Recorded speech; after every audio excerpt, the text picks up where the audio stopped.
RFM. Le meilleur de l'auto sur RFM avec le magazine Automoto.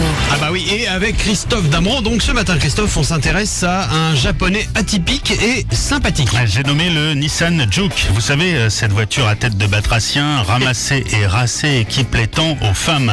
Il fait d'ailleurs un carton depuis sa sortie en 2010. Aujourd'hui, la concurrence est arrivée, notamment avec le Renault Captur ou le Kia Soul. Alors on a mis un coup de blush à ce petit crossover urbain aux airs de coupé branché. De nouveaux feux redessinés en forme de boomerang, un nouveau moteur essence plus propre qui réussit à être plus vif et moins gourmand que la version précédente, et un coffre astucieusement élargi qui permet désormais de partir en vacances avec les bagages ou l'emporter la grosse poussette du bébé. Bah c'est bien ça.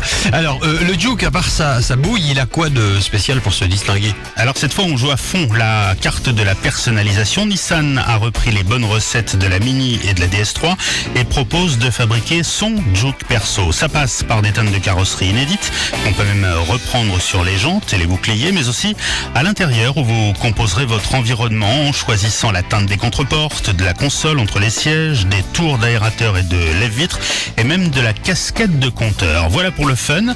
Et pour le côté techno, le Juke hérite des équipements des nouveautés maison issus du Qashqai et du X-Trail, comme le très intuitif système de navigation multimédia tactile ou encore de la caméra à 360 degrés qui forme une sorte de bouclier autour de la voiture et qui empêche par exemple de heurter un piéton en sortant d'une place de stationnement en marche arrière. Alors un petit dernier pour la route, le Juke analyse votre comportement au volant et dès qu'il détecte la moindre fatigue ou baisse de vigilance, eh bien, il vous incite à faire une pause. C'est bien ça. Merci Christophe. Donc vous retrouvez en kiosque toute l'actualité auto, les essais complets dans le magazine Automoto. Et le meilleur de la musique, c'est maintenant Whitney Houston, arrive Christophe Maé également, et tout de suite Supertramp.